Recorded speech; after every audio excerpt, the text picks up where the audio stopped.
Nous entamons ici le quatrième thème de cet entretien avec Algérie Network. Il sera dévoué à la société et à l'économie. Vous soulevez ici, Monsieur Djamouli, plusieurs points intéressants. Premièrement, vous mentionnez la crise sociale avec ses multiples facettes, économiques, financières, énergétiques, éthiques, etc. Et cette accumulation de richesses chez une minorité. Le deuxième point, vous posez la question comment on fait pour combattre la puissance des financières, dont vous les tenez pour être responsables des inégalités sociales. Comment sortir de la financiarisation de la mondialisation et de ces institutions comme le FMI, la Banque mondiale, l'OMC, etc. Et finalement, vous posez la question de l'alternative. Y a-t-il une voie tierce à part le libéralisme et le socialisme, la droite et la gauche?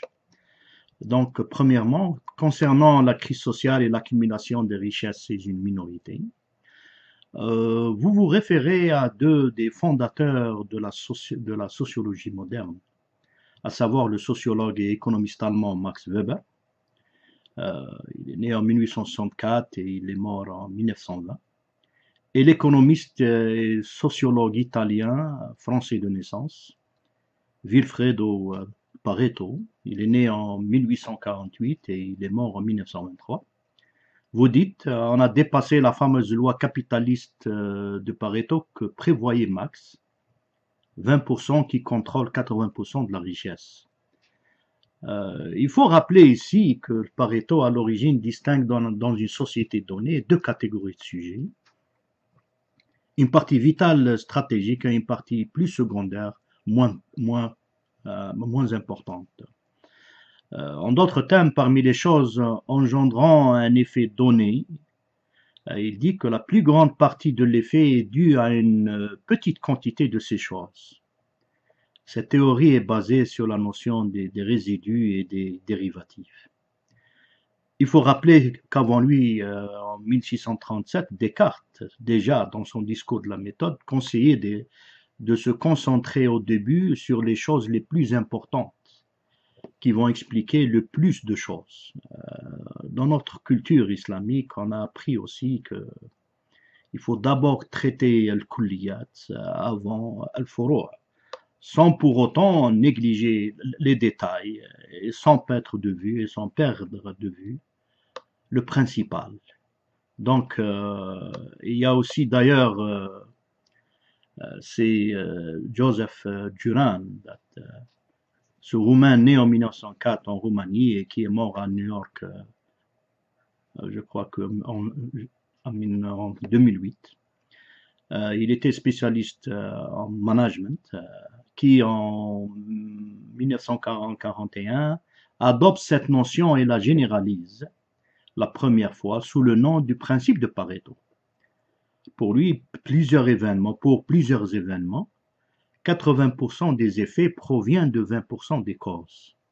Elle est connue par sa formule The Vital Few and the Useful Many, afin de signaler que le reste des 80% des causes ne doivent pas être totalement ignorées.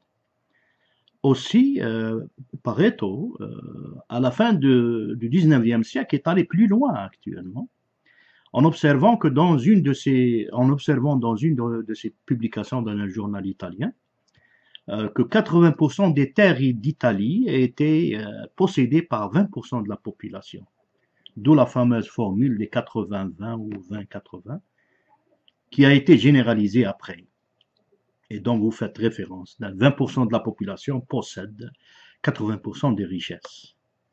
En effet, comme vous dites, on a dépassé cette loi capitaliste de Pareto que Marx prévoyait.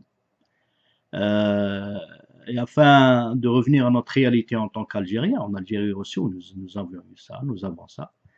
Pratiquement 5% contrôlent plus de 85% des revenus. Je ne dis pas de richesse, mais des revenus. Car ces prédateurs au pouvoir à Alger n'ont pas créé de la richesse. Donc, ils sont accaparés de nos ressources naturelles. En bref, il y a effectivement accumulation de richesses c'est une minorité. Mais, alhamdoulilah, Dieu merci, cette loi de Pareto n'est pas une fatalité. Ce n'est pas une fatalité qu'un petit nombre possède la quasi-totalité des richesses d'un pays. Il faut noter aussi que cette loi de Pareto ne nous dit rien au sujet de cette minorité dominante, sa composition, les relations entre ses membres, etc. Il faut rappeler que Weber et Pareto, ce dernier au fait, décrit un monde sur un ton plutôt pessimiste. Il y a eu le Tunisien Abdelrahman Ibn Khaldoun, oui, on revient à Tunis. Abdelrahman Ibn Khaldoun, rahmatullah alayh, il est né en 1332, mort en 1406, qui, par sa façon d'analyser les changements sociaux et politiques, c'est lui qui a observé, enfin, qu'il a observé dans sa région du Maghreb et Espagne, Andalous, de son époque. Et c'est ce qui a, enfin, cette observation l'a amené a amené plusieurs analystes à le considérer au fait comme le précurseur de la sociologie moderne. Malheureusement, les premiers sociologues européens ont ignoré ces textes, les textes d'Ibn Khaldoun, et n'ont pu se référer à lui pour faire progresser leur discipline, parce qu'il était au fait plus avancé qu'eux.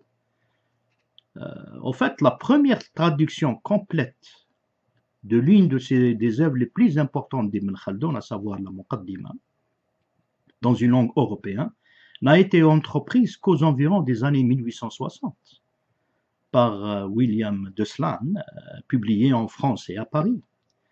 Au fait, on peut dire qu'il y a un grand nombre d'idées d'Ibn Khaldoun, des concepts et des méthodes, qui ont été a posteriori considérés comme des précurseurs de certaines théories et disciplines conçues en Europe.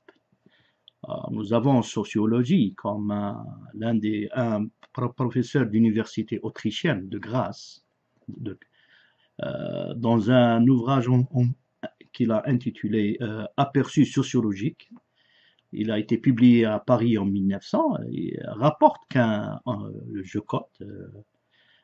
pieux musulman avait étudié à tête reposée les phénomènes sociaux et exprimé sur ce sujet des idées profondes.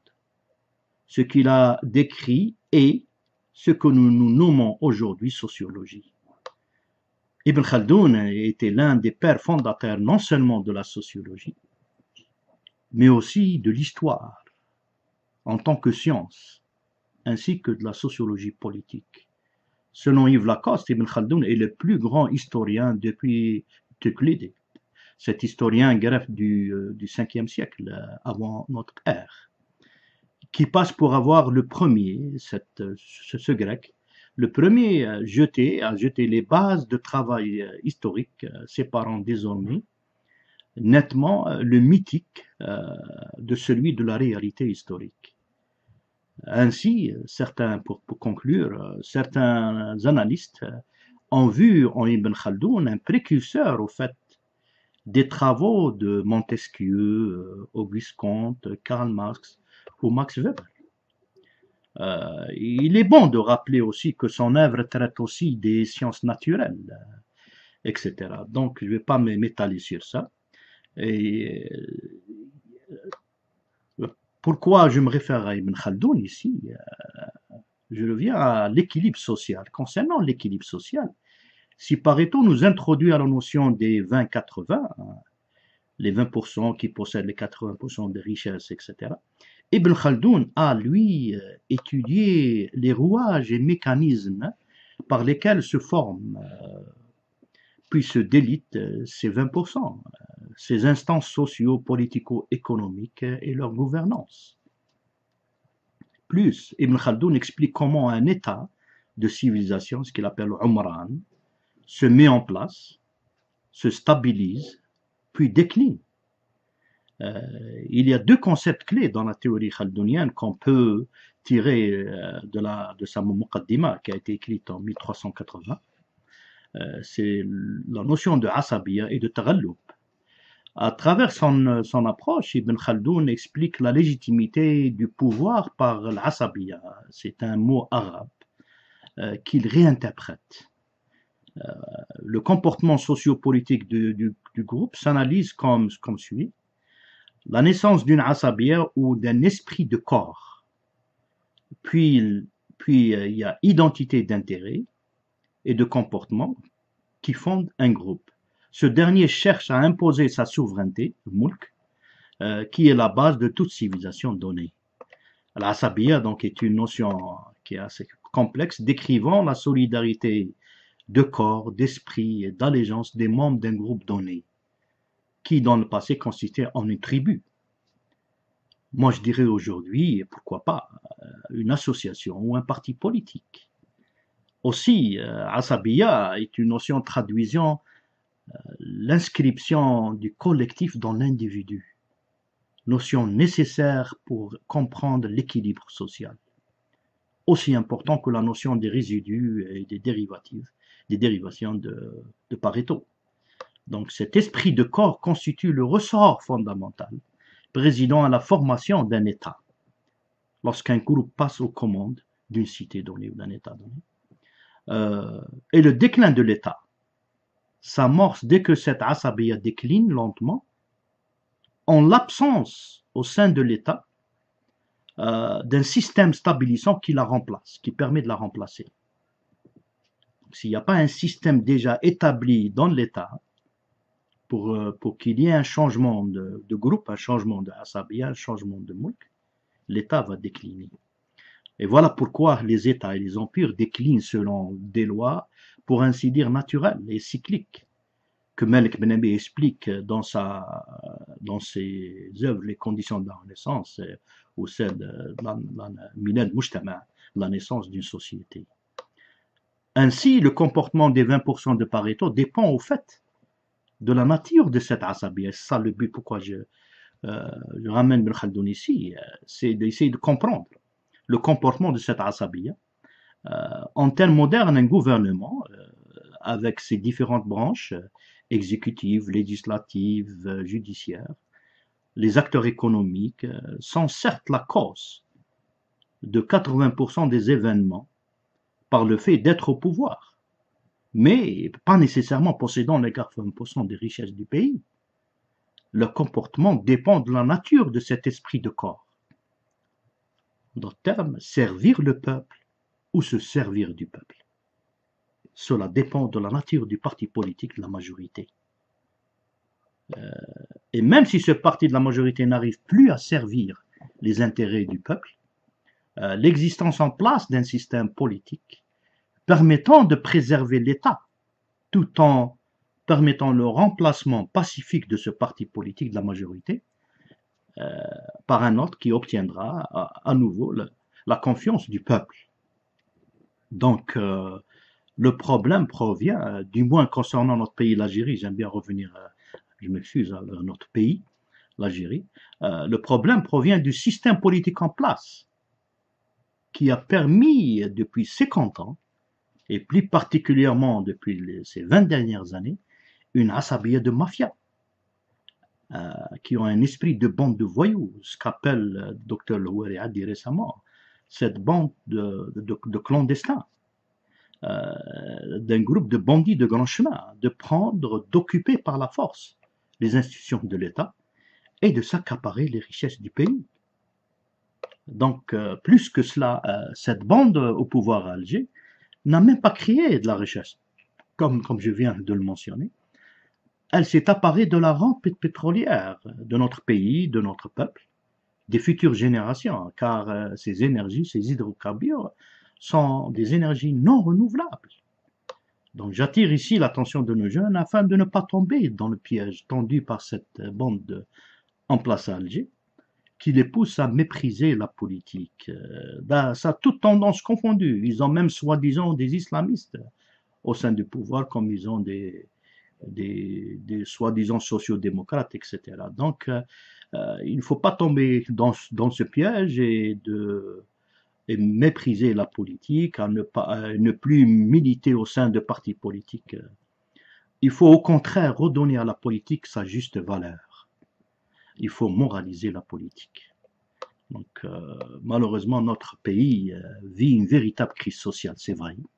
20 ans après le coup d'État de janvier 92, la situation de notre pays s'est énormément aggravée.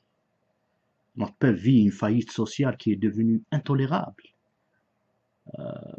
Comme nous l'avons mentionné dans notre dernier mémorandum du Mouvement pour la liberté et la justice sociale, ce groupe de putschistes de janvier 92 et leurs marionnettes ont essuyé un grand échec actuellement dans la construction d'un État dans lequel le citoyen jouira de la liberté et dont l'économie sera solide, crédible et compétitive dans le système économique mondial. Tout cela malgré les ressources naturelles. Et j'aimerais bien insister sur ça, malgré les ressources naturelles et humaines que possède notre pays. Ceci est dû à cause de l'absence de pouvoir politique émanant du peuple et reflétant sa diversité. Donc l'absence de tout contrôle qui mène vers la corruption et vers la dilapidation de nos ressources. Donc en cette commémoration du 50e anniversaire de notre indépendance, je pense que notre peuple a le droit de se doter d'un système politique qui lui permettra enfin d'atteindre l'objectif de la guerre de libération du 1er novembre 1954, qui, il faut le rappeler, est obtenir l'indépendance nationale par, premièrement, restaurer l'État algérien souverain, démocratique et social dans le cadre des principes de l'islam. Deuxièmement, respecter le respect des libertés fondamentales sans discrimination ethnique ou religieuse. Donc, comme j'ai dit, 50 ans après, malheureusement, nous sommes encore loin de cet objectif qui a coûté à notre peuple 1/10 de ses enfants. Parce que c'est le peuple qui a fait la révolution, il faut le rappeler. Donc, en cette occasion du 50e anniversaire de l'indépendance de notre pays, qui a été chèrement acquise par ce peuple, le peuple algérien, face aux colonialistes sanglants et criminels, les colonialistes sanglants et criminels français, en réponse au président Bouteflika qui, dans son dernier entretien publicitaire au journal Le Monde, quelle honte, un entretien publicitaire, a essayé de présenter un soi-disant bilan. Donc, en réponse à lui, permettez-moi ici de mettre quelques observations sur la situation socio-économique de l'Algérie, sans rentrer dans les détails parce qu'on n'a pas le temps, bien sûr. Il faut dire clairement, et je défie quiconque de prouver le contraire, que Bouteflika n'a initié aucun projet de société. Il n'avait aucun programme politique dans lequel va s'ingérer un programme économique donné. Donc la faillite est dans tous les secteurs, notamment en économie, qui fait partie du thème de cette vidéo. Donc je vais insister sur ce point. On pratique actuellement, surtout depuis son arrivée, une économie du bazar, basée sur la rente pétrolière. Et ça a été fait actuellement depuis notre indépendance, mais particulièrement depuis l'ère Bouteflika, si j'ose dire. Donc cette économie de bazar qui est basée sur la rente pétrolière, c'est-à-dire il faut exporter au maximum des hydrocarbures et importer beaucoup des produits manufacturés, des produits alimentaires et des services. Deuxièmement, face à cette politique de consommation basée sur une économie de bazar, le pouvoir algérien est incapable de mettre en œuvre une politique de valorisation et de promotion des compétences nationales, créatrices et du génie, du développement et de la richesse de la société. Troisièmement, il y a au contraire une politique d'abruptement, de maîtrisation de l'élite dans la société par des procédés populistes et matériels tels que l'augmentation de salaire général sans échelle de valeur, notamment à des catégories spéciales, les députés soi-disant élus, l'armée, les services de sécurité, les cadres de l'administration, etc. il y a aussi mise en œuvre de projets populistes éphémères, tels que festivités, cérémonies glorieuses, des congrès sans fin, etc. Il y a plus de gâchis que du réalisé dans la politique des programmes de développement. En effet, il y a une réalisation des projets grandioses, les autoroutes, l'habitat, le métro, le barrage, avec des sommes colossales, jamais contrôlées par des instances spécialisées en finance. La société algérienne a vu naître ces dernières années une catégorie de gens qualifiés de corrupteurs et corruptifs, ajoutés à la mafia militaro-financière des années de sang, qu'a connu malheureusement notre pays. Donc c'est pour cela, au fait, que le pouvoir en place à Alger n'a pas eu le courage, en ce jour de commémoration du 50e anniversaire de l'Algérie, de l'indépendance de l'Algérie, d'ouvrir le champ au peuple pour un débat national sur le bilan du régime postcolonial, comme l'avait suggéré C. Abdelhamid Mehri, Allah yarhamou. Notre priorité aujourd'hui au sein du MLSJS est de contribuer aux efforts nationaux pour un tel débat national nécessaire pour la réussite d'un changement pacifique du système politique de notre pays. Il est clair que le pouvoir en place à Alger n'a pas d'avenir. Il est en plein déclin, sa disparition est imminente. Aussi, il faut, afin d'éviter la disparition de l'État algérien, il faut mettre en place un système politique stabilisant, permettant la mise en place d'une nouvelle Asabia, pour utiliser le terme de Ibn Khaldoun, nouvelle Asabia des temps modernes, d'une nouvelle direction pour le pays qui émanera du choix du peuple, dans le cadre d'une société diverse, car c'est ça le défi de notre temps. Toutes nos sociétés de par le monde deviennent de plus en plus diversifiées, ethniquement, linguistiquement et même religieusement. Sans un tel système politique représentatif du peuple dans sa diversité, je dirais qu'on ne pourra pas faire face aux financières prédatrices. Cela nous mène d'ailleurs vers le deuxième thème, le deuxième point de ce thème.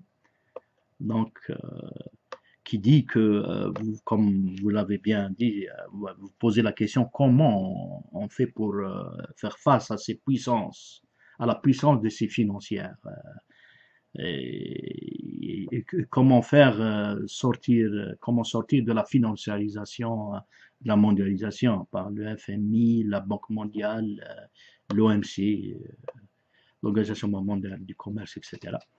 Donc certes, il y a beaucoup de critiques, si je puis dire, à faire face.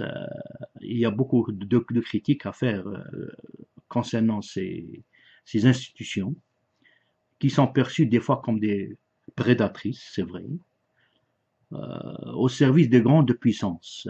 Nous avons l'impression qu'elles sont là au service des grandes puissances, des grandes corporations, au détriment des pays faibles. Cependant, il faut reconnaître que la mondialisation est inévitable. Donc il faut se préparer pour en faire partie, tout en préservant nos intérêts, les intérêts de nos peuples.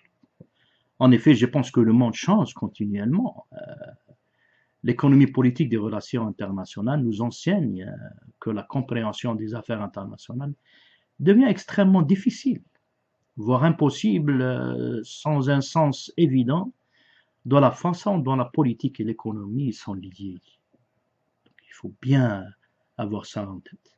Pour cela, il nous faut avoir une nouvelle vision nous permettant de comprendre les véritables enjeux des uns et des autres sur la scène internationale ainsi que leur véritable motivation. Il y a une évidence. Au niveau international, l'histoire nous enseigne qu'il y a eu de tout temps une sorte de puissance hégémonique. La paix et la stabilité mondiale dépendent de beaucoup de la nature de ces puissances hégémoniques et de leur capacité elle-même d'œuvrer pour le bien de tous. C'est là la différence entre une puissance hégémonique pour le bien de tous et un empire qui veut s'accaparer les richesses des autres pour son propre peuple. Donc il faut aussi comprendre que la nature et l'étendue, ça aussi c'est très important, il faut comprendre que la nature et l'étendue de la participation d'un pays donné dans l'économie mondiale et sa capacité de défendre les intérêts stratégiques de son peuple sont fortement affectés par les décisions politiques prises au sein de ces frontières. D'où l'importance du système politique en place et de la nature de cette asabia, de ce groupe euh, à la tête de ce pays. Pour cela, afin de défendre nos intérêts au sein de la mondialisation et de ses institutions, donc comme j'ai dit, c'est inévitable, on ne peut pas ne pas avoir des relations, mais il faut se préparer. Nous appelons encore une fois à un changement du système politique accompli par les Algériens, sans aucune ingérence étrangère, un changement global et graduel, avec la participation de tous ceux qui croient réellement au changement, que ce soit des militaires ou des civils, de l'intérieur du pouvoir ou de l'extérieur. Donc il faut arriver à un consensus national entre toutes les tendances politiques et idéologiques autour d'un système politique fondé sur certains points parmi eux. Il faut un système politique fondé sur un véritable processus démocratique qui vise à établir un système de gouvernance démocratique qui émanera du choix du peuple et respectera sa diversité. Nous l'avions mentionné ça je crois, dans la deuxième vidéo. Le deuxième point, c'est qu'il faut un système politique qui soit fondé sur le respect d'une charte de citoyenneté. Le peuple algérien est souverain, ce qui accorde à tout Algérien, sans aucune discrimination ou exclusion, des droits individuels et collectifs de citoyenneté, qui doivent être considérés comme fondamentaux et permanents, ne pouvant être modifiés suite au changement de gouvernement ou de constitution. Ces droits doivent être inclus dans une charte de citoyenneté qui devrait être soumise au référendum populaire.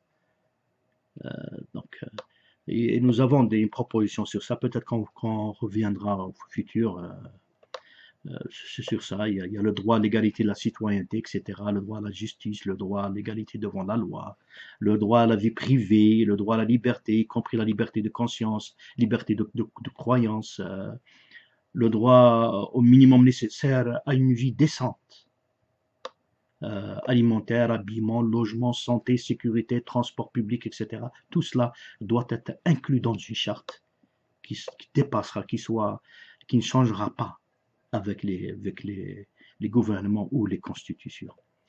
Donc, le droit de regard du peuple sur le pouvoir politique, législative et exécutive, et l'amener à poursuivre une politique telle qu'acceptée par le peuple, non imposée au peuple. Le troisième point qu'on doit être d'accord, et je pense que c'est important aussi, c'est d'avoir un consensus national autour des intérêts stratégiques du peuple et du pays, où tous s'engagent à respecter, surtout après l'arrivée au pouvoir de quelque parti que ce soit, à protéger certains points dont j'énumère ici quelques-uns, que les sources de richesse et de développement humain, y compris les institutions de l'enseignement supérieur, de la recherche scientifique et des technologies. Il faut préserver ça. Un pays qui n'a pas de la recherche, qui n'a pas d'éducation, on parlera peut-être dans notre prochaine vidéo ou celle qui suivra. Il y a aussi, il faut préserver les ressources vitales d'énergie et de l'eau.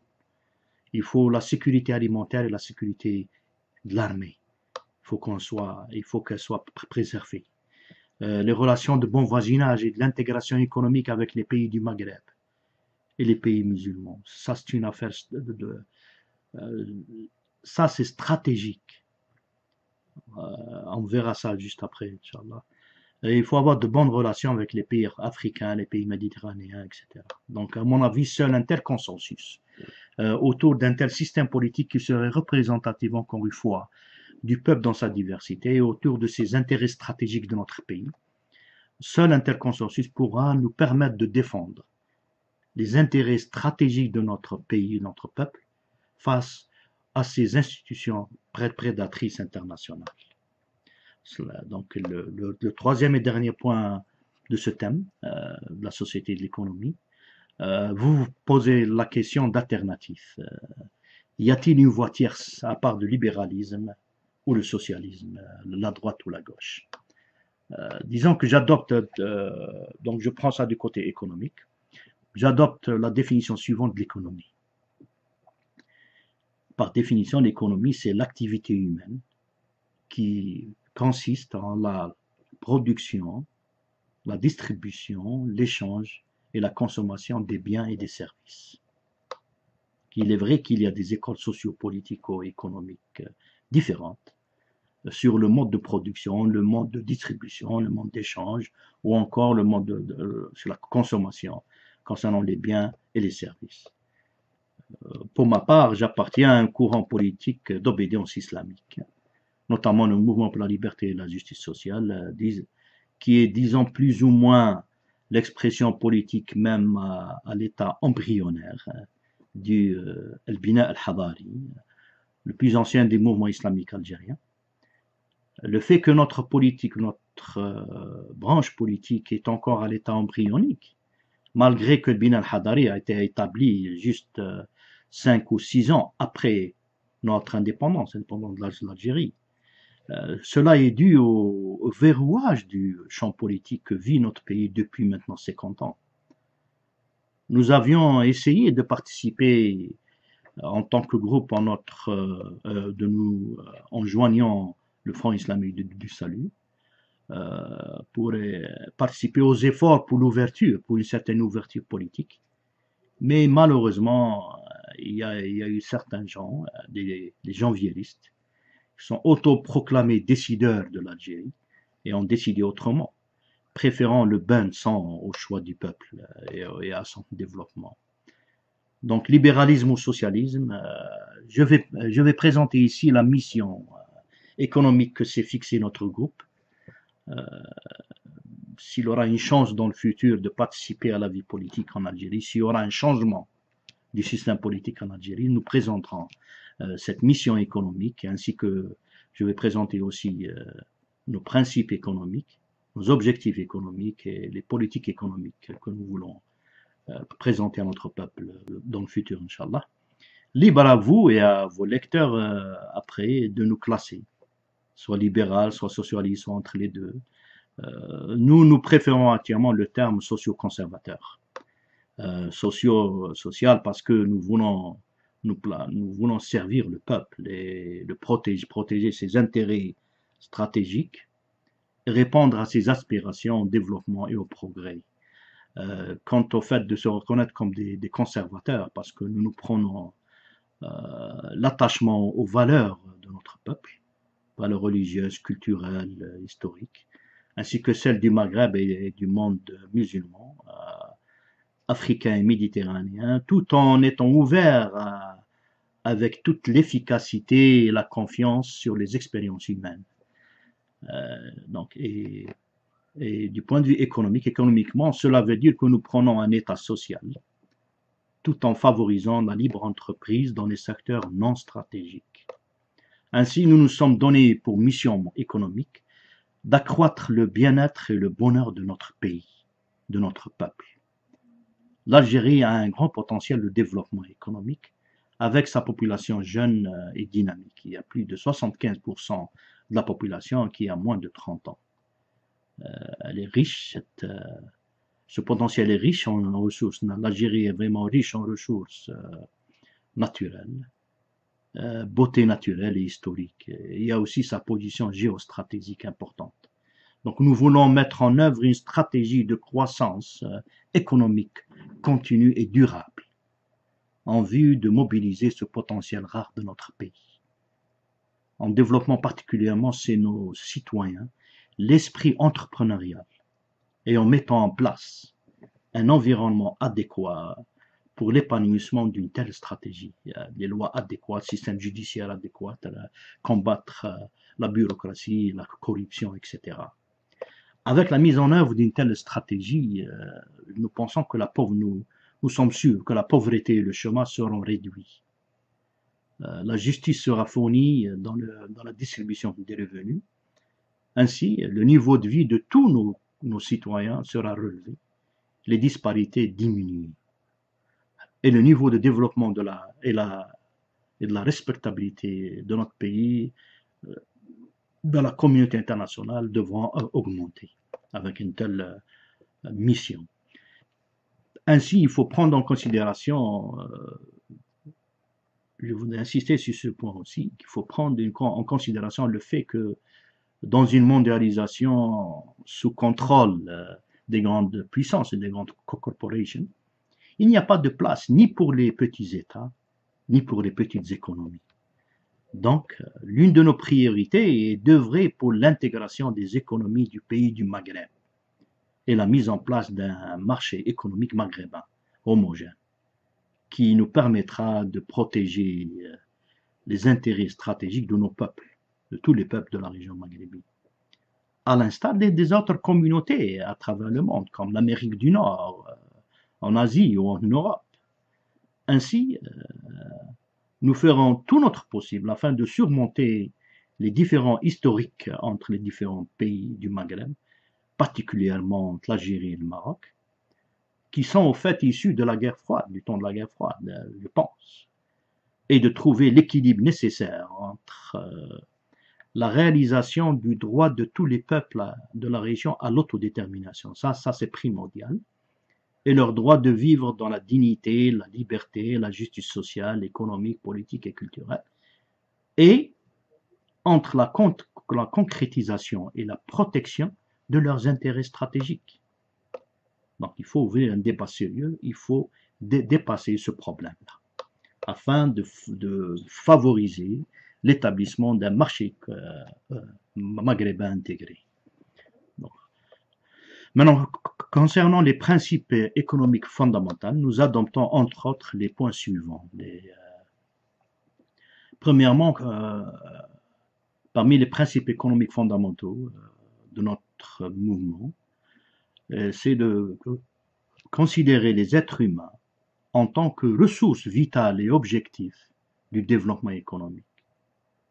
Ils sont en même temps ressources et en même temps objectifs pour ce développement économique. Donc, on a ce qu'on appelle, ou Malik Ben Nabi a appelé, l'investissement humain.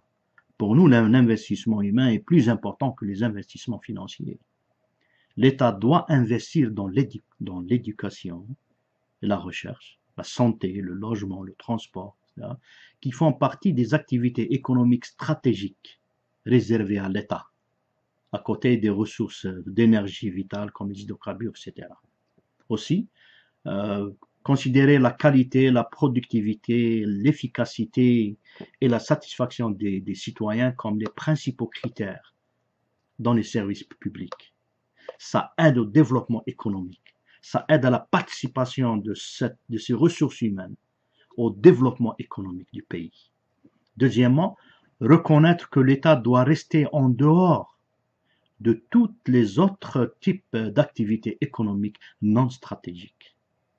Ainsi, définir la fonction de l'État dans l'économie en tant que régulateur et de contrôleur dans les secteurs non stratégiques.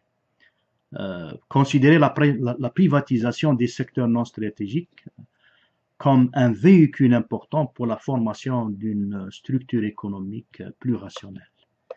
Le troisième point, adopter une économie de production et considérer la monnaie comme moyen d'échange de biens et de services. Elle n'est pas en soi un produit de consommation. It's not a commodity. ليست سلعة, la monnaie. Quatrièmement, favoriser l'économie de marché d'exploitation avec toutes ces institutions et règles dans les secteurs non stratégiques. Concernant la mondialisation, nous revenons toujours à cette inévitable mondialisation. Donc elle est inévitable. Cependant, il faut favoriser les transformations structurelles engendrées par cette mondialisation afin qu'elles s'effectuent avec le moindre coût. Et la façon la plus simple pour ce faire est d'augmenter le pouvoir concurrentiel de notre pays. Ceci est d'une importance stratégique en termes de notre avenir politique et économique. Ainsi, j'insiste encore une fois, nos relations avec l'Union du Maghreb, le monde arabe, le monde musulman, l'Union africaine, la Banque mondiale, le FMI et les autres institutions internationales doivent être maintenues le long de ces lignes des exigences de notre économie et de nos intérêts nationaux. C'est pour ça, par exemple, nous insistons sur cette intégration économique maghrébine. Donc, dans ce cadre, nos objectifs, finalement, nos objectifs économiques sont conçus. Certains, ne peux pas dire tout parce qu'on n'a pas le temps ici. Donc, le premier, c'est l'augmentation de la production des biens et des services au sein de la stratégie d'intégration économique avec les pays du Maghreb. Ça, c'est notre premier objectif. Le deuxième, c'est réduire le chômage, la prévention d'une cherté de la vie et assurer la justice dans la répartition des revenus du pays.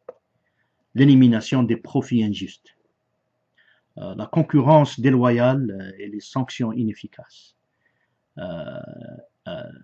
Ce qui empêche, parce que ces profits injustes, on a vu ce qui se passe en Algérie, la concurrence déloyale, ça empêche la stabilité dans l'économie. Nous ne permettrons pas la monopolisation. Donc, fournir un changement dans les concepts politiques et bureaucratiques afin d'aider l'entreprise privée en garantissant la liberté des activités entrepreneuriales. Réaliser les développements dans le commerce extérieur et l'augmentation des exportations. On ne veut pas d'une économie de bazar, on veut une économie de production. Donc, c'est ça, maintenant, je termine, afin d'atteindre ces objectifs, nous voulons appliquer les politiques économiques suivantes,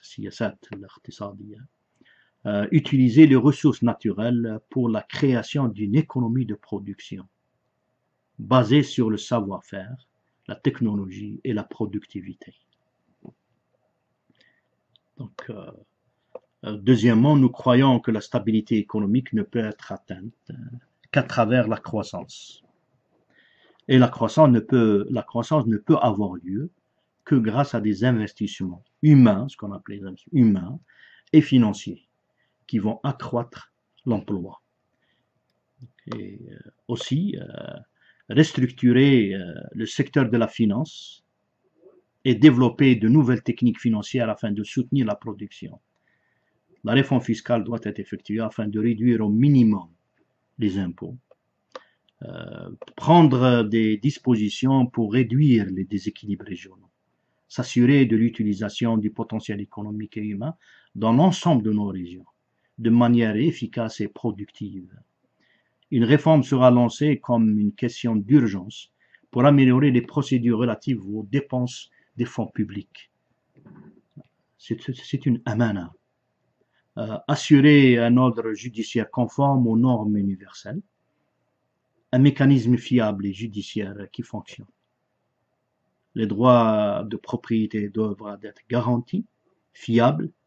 Il faut avoir aussi une fiable structure organisationnelle de la capacité d'accéder librement au marché et aux ressources. Il faut faire en sorte que toutes les organisations non gouvernementales opérant dans le domaine économique, en particulier les chambres de commerce, doivent participer, de sorte qu'elles participent à l'élaboration et la mise en œuvre des politiques économiques. Cela conclut cette brève présentation de notre mission économique ainsi que ses principes fondamentaux, ses objectifs et ses policies. Donc nous appartenons à la mouvance islamique et notre appartenance à la mouvance islamique nous place peut-être à mi-chemin entre le libéralisme et le socialisme. C'est pour ça ou le socio-conservatisme. Cela, cependant, je voudrais conclure par une mise au point qui s'impose, et ça sera ma conclusion sur ce thème relatif à la société et à l'économie. Étant donné la situation dans notre pays, l'Algérie, notre priorité aujourd'hui, et j'ai bien voulu répondre à vos questions qui étaient vraiment intéressantes, mais je voulais rappeler que notre priorité est de rétablir la confiance du peuple en soi, afin de réussir notre mission économique. Nous présentons au peuple le moment venu, c'est-à-dire ça, après le changement du système, un programme politique qui vise, donc c'est ce qu'on veut faire, On veut revaloriser les concepts de la communauté et de l'entraide, le sens d'une fierté d'appartenir à ce peuple. C'est malheureux d'avoir dans notre pays ce qu'on appelle les harragas, les jeunes qui sont si désespérés, qui veulent quitter le pays. Donc nous voulons participer à essayer de demander à nos jeunes de rester au pays et de participer. C'est notre pays. Il faut le reprendre de la main de cette bande de voyous qui est en charge en Algérie. Donc il faut penser les blessures causées par la tragédie nationale et le rétablissement de la liberté pour tous et la confiance du peuple en les institutions publiques et le service public. Donc il faut faire un travail pour ça. Il faut la mobilisation des ressources humaines et naturelles et le développement de l'Algérie pour devenir un pays qui produit et constamment croît grâce à sa production. Promouvoir la justice sociale et l'élimination de l'écart dans la répartition des revenus. Il faut élever le niveau de bien-être de tous. Donc la participation des citoyens et des organisations non gouvernementales dans l'administration publique. Rendre le concept de transparence et de responsabilité répandu dans toutes les sphères de la vie publique. Enfin, donc notre programme politique, une fois le changement établi en Algérie, et nous nous présenterons avec ce programme politique, donc nous souhaitons qu'il va apporter des solutions modernes, rationnelles, réalistes et faciles à mettre en œuvre dans divers domaines tels que l'économie, l'agriculture, l'industrie, l'artisanat, la politique de la santé, l'éducation, la culture, les arts, le commerce et les relations internationales, etc. Donc, je voulais mettre cette mise au point parce que le côté économique ne fait que partie, elle est partie importante, mais le plus important, c'est d'avoir une vision globale, un projet politique, un programme politique clair. Et merci pour ces questions, si Jamouli. Merci.